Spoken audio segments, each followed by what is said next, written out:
Katepurna अभयारण्यामधील core एरियातला हा एक view point आहे. 3 कोडी पळस तिकडी असं या पॉइंटचं नाव आहे. आणि इथे एक मचान आहे. पाठीमागेच समोर वॉटर होल आहे आणि सध्या या मचानाचं काम सुरू आहे बनवणं. तुम्ही पाहू शकता नेमका निसर्ग अनुभव काय असतो.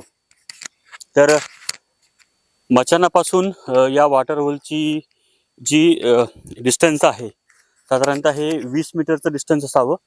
आणि रात्रीच्या वेळी पाणवठ्यामध्ये इथे प्राणी येतात आणि त्या मचानावरून वरनं वन्यप्रेमी याच्या नोंदी घेतात. तर हाच कार्यक्रम असतो बौद्ध पौर्णिमेला. इथे काही प्राण्यांचे पगमार देखील आहेत. रोही असेल, रानडुक्कर याचे काही पगमार तिथे पाहायला मिळतात. मात्र पाहू शकता पाणवठ्यातलं पाणी किती नितळ आहे आणि किती स्वच्छ पाणी आहे. हे स्वच्छ पाणी पिण्याकरता रात्रीच्या काळोखात वन्यप्राणी इथे येत असतात. आणि वन विभागाचे कर्मचारी, इथले प्रमुख गाईड दत्ता शेलकर आणि एक नवीन गाईड अलीकडे आलेले आहेत. काय नाव तुमचं दादा? अश्विन शिंदे.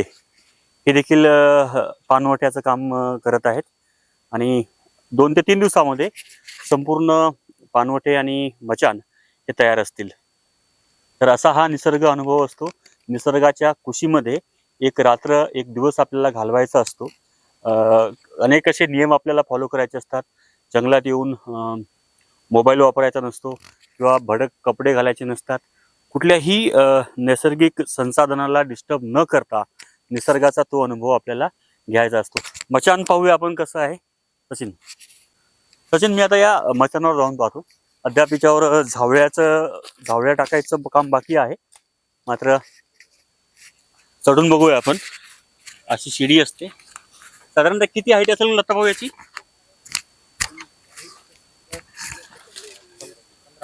15 फूट.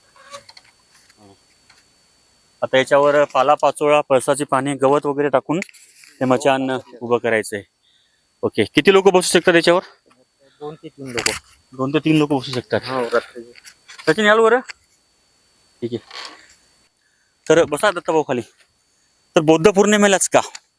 तर बौद्ध पौर्णिमेच्या रात्री आपल्या उत्तर गोलार्धामध्ये जो भारताचा जो काही भूभाग आहे तो उत्तर गोलार्धामध्ये आहे. आणि मे महिन्यामध्ये सूर्य जास्त आग ओकतो आणि किंबहुना तुलनेने तापमान जास्त असते. म्हणूनच वन्य प्राणी बाहेर येतात.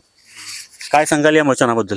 या मचांगाबद्दल माझं नाव दत्ता पुंडलिक शेलकर.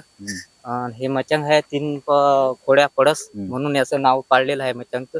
नेमकंच मचांगची सुरुवात झालेली आहे. बांधकाम चालू आहे. समजा आमचं हे बांधणं चालू आहे. आता याच्यावर आम्ही हे पाणी आभाळ आल्यामुळे अगोदर आम्ही काही बनवले.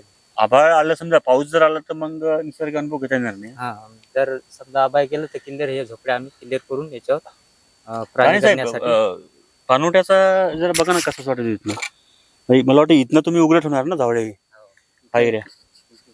इथून आपल्याला रात्रभर बसून शांत अंधारामध्ये चंद्राच्या प्रकाशामध्ये कोणते प्राणी येतात तो अनुभव घ्यायचा असतो. बघा किती सुंदर हा अनुभव असणार आहे. बौद्ध पौर्णिमेच्या रात्री शूटिंग नाही करतायत कारण की आपल्याला डिस्टर्ब नाही करतात. मात्र आज मुद्दामून आपण थोडंसं अगोदर आलो, कशी तयारी चालू आहे ते दाखवायचा प्रयत्न केला.